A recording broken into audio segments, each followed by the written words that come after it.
Ladies and gentlemen, boys and girls, and everybody in between, welcome to the Chaps Chat Cats, a part of the Hoops Crew Media Network. Absolutely slickly oiled machine, John. Just no technical issues Absolutely. whatsoever. Not one. Not a single technical issue Not before at we all. recorded. And I definitely didn't forget to introduce our names, but everybody knows, right? Yes. Except they don't because it's a little bit different tonight. I am host handling the hosting duties. So you're Yep. not joined by Jake. You're just joined by myself, Sam, and Johnny Larkin to preview round 6, Cats v Lions. How you feeling about the game, Johnny? Traveling up to the enemy territory. Yeah, it's a big game. I'm pretty excited. Although on today, I'm not sure if it's excitement for the game or what else is happening on that day. Is As I something else was happening that day? mentioned in the recap, he is getting married on the weekend. That's why he couldn't make it tonight. He's busy making the final arrangements for the big day. So yeah, I'm keen for both.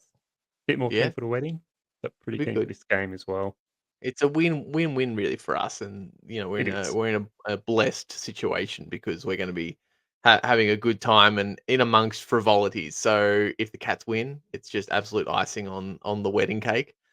And Definitely. if the Cats lose, then it doesn't really matter for us. It won't matter really until the recap episode when we have to dive in and really marinate in the sorrow. But yeah, I likewise Oh, am yeah.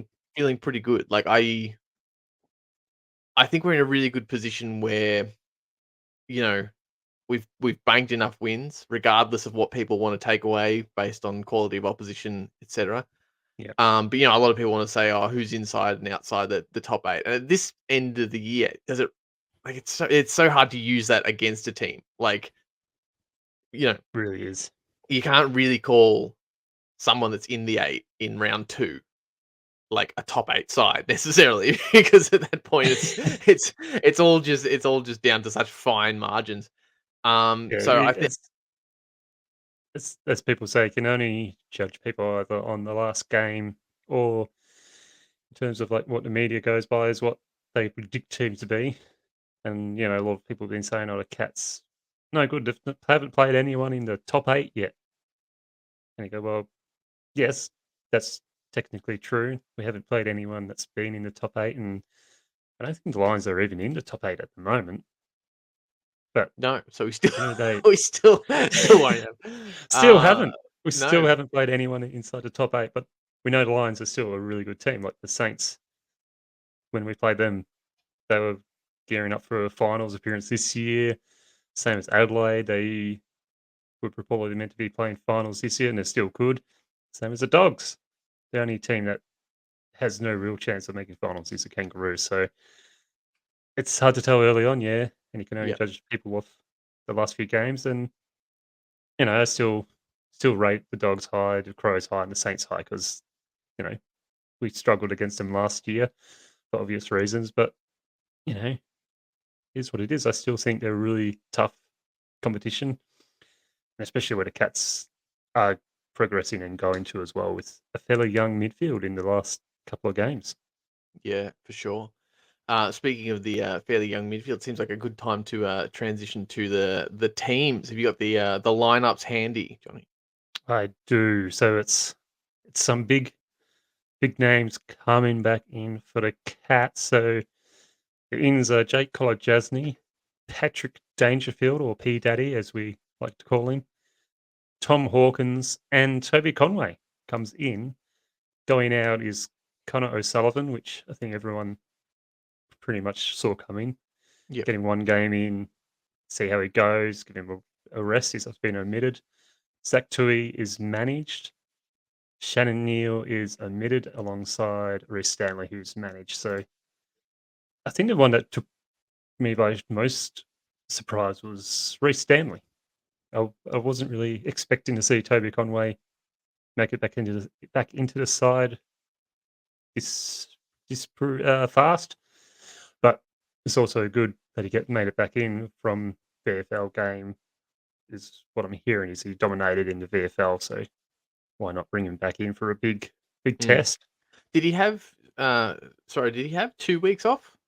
Or just the one week? He did because he didn't play against the Yeah, Dogs and he he had didn't 2 play weeks. against North. So I mean, Chris Scott said that their plan was to be cautious with Conway. So I kind of think that this still fits within that. Like you said, I wasn't Yep. necessarily expecting to come back, and this is it's No. a pretty big opposition, big stage to test him against. But yeah, I think we'll see this, and this might madden some of the people on Twitter. But this I think we're in for this for the season. I think Yeah. Conway and Stanley are gonna keep hand passing it and do a couple of games, 3 games, 1 game, and just keep rotating through. And I mean, why not? We've got 2 Yeah. really great ruck propositions at completely different ends of their career. But both in need in that respect, both can really benefit from a rest, a run at the VFL, a test. Like it just works out really well. So I'm Yeah. with you. I ab- wasn't necessarily expecting to see him back in, but I'm happy. Yeah. I mean, like you said, why not take this opportunity to play these guys, like rotate them in when it gives Toby Conway massive experience, and it also means that Reece Stanley, whenever he comes back in, he's going to be fresh, ready to go, play his best. So it's just a win-win situation. Yeah, exactly. Any other notable things in there? Obviously good to see Collar back, but Yeah. Tui It's all has been managed.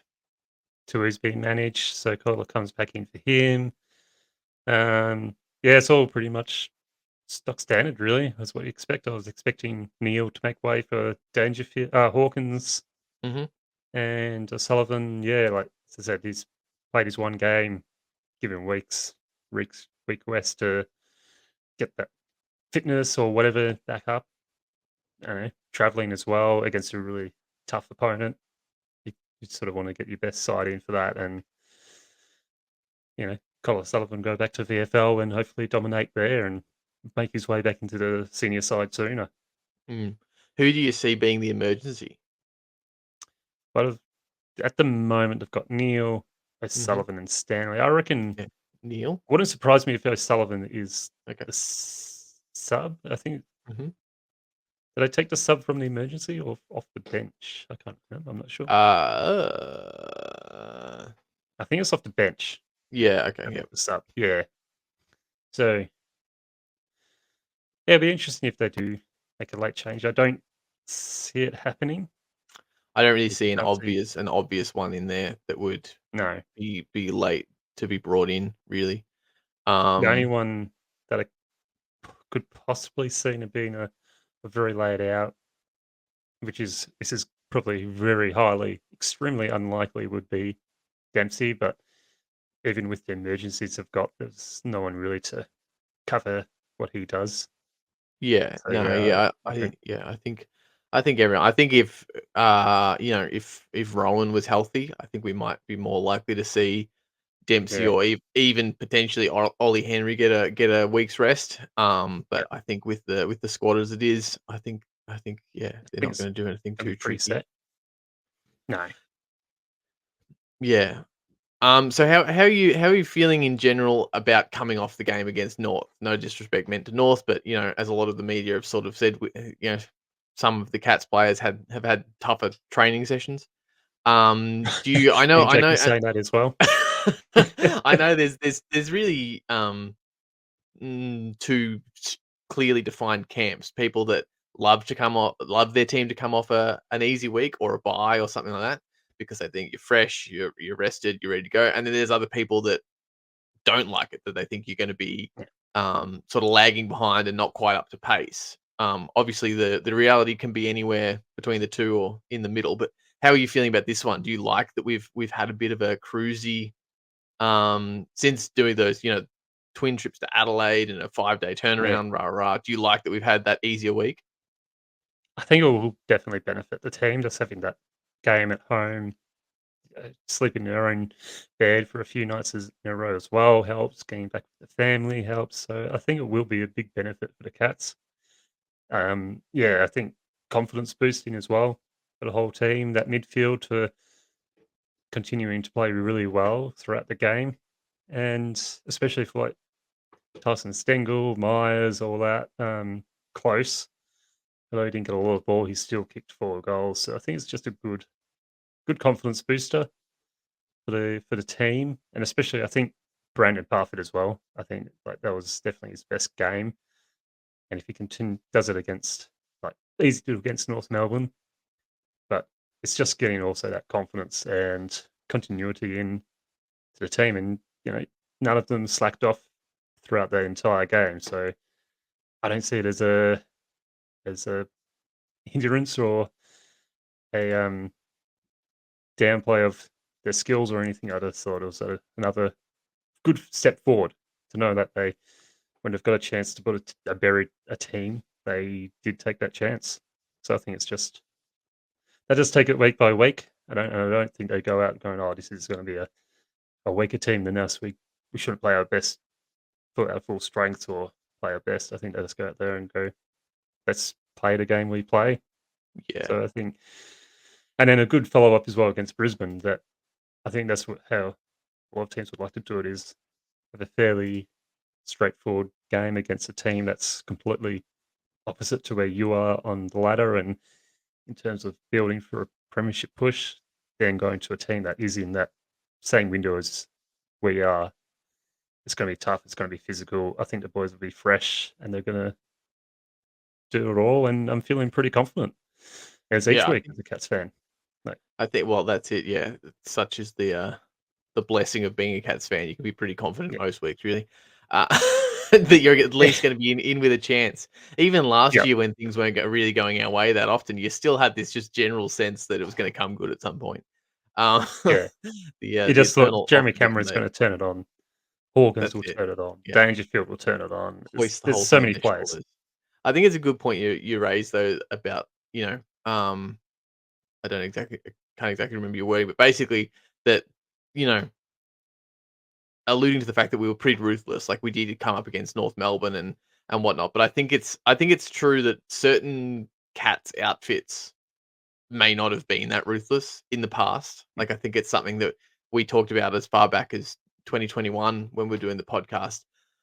Sometimes when the Cats would come into these sort of games that they were meant to win, they could be so pragmatic that they sort of wouldn't push for um percentage. They'd rest a lot of players, run out the last quarter at sort of quarter speed.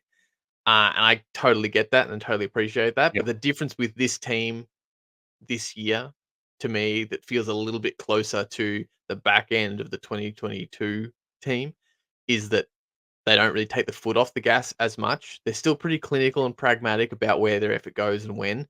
But I certainly think you could have seen this sort of result or this matchup against North Melbourne in years prior, and we may not have pushed the scoreline out that much. We yeah, may have got to that 100, and really kind of gone, that's good. We'll, you know, let's yeah, sit some people on the bench, sub someone out, and really just take the foot off the gas. But I didn't see that so much this game. Still, of no, course, we weren't playing as if it was, there was a point in it, obviously. But I think there was a certain degree of ruthlessness that I think will help them keep their edge heading into this week. yeah, definitely. As Jake said in the recap, it's also you don't want players to drop what they're doing or drop the ball or Mm, not put the full effort in, because as soon as you stop doing that, you're going to lose your spot in the team. And there's so much pressure on each spot in the team that you're going to play your best each week, no matter who the opposition is. Because if you're not, then you're going to find yourself outside in the emergency list or playing the VFL. mm. Just looking quickly at the Lions because, I never look at the other teams, but now that I'm hosting, I should No. probably look at what else happens uh, around the leagues. Just looking at their form. So they lost. Oh, they obviously were on a bit of a losing streak. But the first game of the season, they only lost by a point to Carlton. Yeah. So I feel like history was a little unfair on them to begin with. Like it's just in the narrative that surrounded them, and they're really, oh, they lost their first game at home to Carlton, but it's only by a point. But then they did lose by 23 points to Fremantle. And then they Yeah, lost by 20 points at home to Collingwood. And as we know, Collingwood aren't really flying at the moment. And then they, flogged North Melbourne. And then they had a 22-point victory over Melbourne at the MCG. It's a really, really hard side to rate this year, really. Like, I mean, Geelong, I think, is it in a is. much more quantifiable position as far as our floor. Like, we don't necessarily know that we've been pushed to see where our ceiling is this year, but I feel like what we've seen so far is a really great basis, and this team can Yeah, do really good things at a really consistent level. Whereas you look at Brisbane's results and you kind of go, okay, so they can, they can beat Melbourne. I mean, they can be beaten by Collingwood, who aren't going that well, but Collingwood were last year's, you know, premiership winning side, and then yeah. they can thump North Melbourne, of course. But then they also beat Melbourne, who everybody rates. But then not so long ago, they lost convincingly to Fremantle. Um, Yes, it's a tough so one, isn't it? yeah, it's really hard to kind of get a gauge on where they're at. Um, I think the pressure is on the Lions. I think, you know, obviously Yeah, just brass tacks wise, trying to get some points on the board, but also just reputation wise, they've lost twice at their fortress this year. yeah. There's some They're, recent history with the Cats. they're grand finalists as well, but and they're touted to be like if one of, if not the number one team for the grand final this year. Mm, So yeah, I think all the pressure is on the Lions.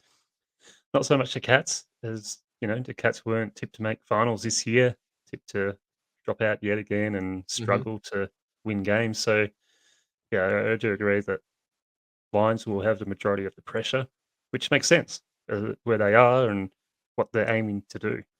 I was Yeah, just yeah, having a look at the head-to-head stats, and I tell you what, it's head-to-head stats are basically even, except for one part, which is marks. They have what's that? That's about what's that? 16 more. They take 16 more marks than the Cats throughout a game. But apart from that, everything else is as even as you could possibly get. So I think it's going to be a pretty tight game. And if yeah. we It should can, it should be it's good. like, yeah, you go. I think I was just gonna say, I think, leading into the match without really looking at where Brisbane was, and just kind of in my mind, Brisbane really sits where they were last season, because I haven't really tuned in or watched much of their. I watched some of the Collingwood games just because I tipped the Lions. I just had this feeling. I think I did too. Um, yeah. I'm sorry. I Was mean, it sorry. the I mean, I tipped Collingwood is what I meant to say. Sorry, right? I tipped the Lions to lose just because I felt like Collingwood on this streak, and I had zero faith in Collingwood, but I had a lot of faith in the Lions' ability to lose I games that they remember you really saying that should too. win. And yeah, in the group, that was my justification. It was like, I don't think Pies can win this, but I absolutely think the Lions can lose it. So that was that was really the only point that I'd tuned in. Um, and so in my head, that was still kind of where they were last year, and I kind of felt like it was Yeah, going to be this bit of an arm wrestle within the contest and through the middle. But I felt like it could be a real shootout in the goal face, because obviously our forward line is so potent. And I was thinking that sort of theirs was as well. But looking at the head to head, how is their sort of inside 50 efficiency, or at least let's see. their scores? Or I can bring So up even just inside looking at. 50s. So they get three more inside 50s than the Cats, Mhm. but there's no inside 50 efficiency head-to-head stat. Mediocre. But I think if we go to team, no, nothing in It there. Well, it looks like they're putting up around about 70 points pretty consistently. Yeah. So So they've kicked 70 points ish twice, and they've gone to 80 twice, and then they've gone all the way to 100 against North Melbourne. Um, so it's pretty good efficiency. so it's reasonably good efficiency. I would have to guess that ours is a little I'd say, higher. yeah, going by the scores and our inside 50s, I'd say ours is just a little bit better. And What's disposal efficiency? Their disposal efficiency is 0.4% better than ours, so Yeah. basically nothing in that. Yeah. I mean, regardless, my feeling on it at this point in time is that it is gonna be a bit of a midfield push from Brisbane. I think we'll Yep. see what we see in a lot of games this year. I think Brisbane will have the edge on us in clearances, contested possession, center clearances, probably hit outs as well. Um, Yep. but I think our turnovers, our ability to score off turnovers, our ability to stop them scoring off turnovers, will trump theirs. I think our backline, if operating at full efficiency, uh, is definitely enough to stop them. And I just don't see a backline that can stop our forward line. So as long as those other things No. happen, as long as we are efficient with when we do win the clearances, when we do get turnovers, we're efficient at getting into the 450, and as long as our backline is holding up really well, it's not really. I mean, I touch wood here, but it's just in my mind. There's no real question that we're going to be able to operate and turn over a lot of scores in our forward line. So it will really be Yeah. about how much can the Lions keep up with us and or outkick us. If they're wanting to win, I think they're going to really have to be super on the ball with their efficiency up forward, because I think Yeah, definitely. what we're just going to see all year is us punish people on the turnovers and those striking sort of attacks. Especially if It, Cameron can run around and do whatever he likes, like he did against North Melbourne. If they let him do what he wants, then it's going to be a bit of a headache for them. yeah, I can't see the Lions not putting someone on him just to I was going to say the stop same. that. But then, yeah, it's if they do have to do that, then that also leaves P Daddy to come back in, and he's going to be fresh. He's going to Yeah, be fit, firing to go. So, and he's been playing fantastic footy his first 2 games. So it's a it's going to be an interesting game. It's going to be either a really tight arm wrestle, or I think I just got a feeling it's going to be a tight arm wrestle. And as I agree with you, it's our turnover game will be probably a bit better than theirs, but their midfield probably does out trump ours because ours is just got Dangerfield in there, but the rest of our midfield is still pretty young and inexperienced. and it's just to do But with they're getting better. the way that we're using the midfield at the moment too. Mm, As we sort of talked about in the pod, like I don't think we're trying to go toe to toe with anyone's midfield. no, Even North Melbourne had midfielders with higher stats than ours in the in the game last weekend, because that's just kind of there's no point playing against no point changing our game plan because we go, oh, our midfield no, can beat their midfield, so we'll put all our chips on the midfield and then have to sort of rehearse another style next week. Our game style is very much sort of circumnavigating that cluster in the middle and how that can get sort of bogged down and turned over. So we allow a lot of possessions through the middle to their midfield. We allow a lot of hit outs and a lot of clearances, and we sort of mop up afterwards. So I think I don't yeah, see any reason why we won't see that um, on the weekend. But it's gonna be a really good test for a lot of those young guys. I think this is probably one of the bigger games for especially Dempsey. The Gabba on a Saturday night with a against a Lions team that has a lot to lose. It'll be interesting to see how they stand up in this kind of bit of a cauldron. it will be. I was just checking out the top 15 disposal getters on average for this season. Hmm. In So the Cats have got 1, 2, 3, 4, 5, 6, 7, 8 players in the top 15.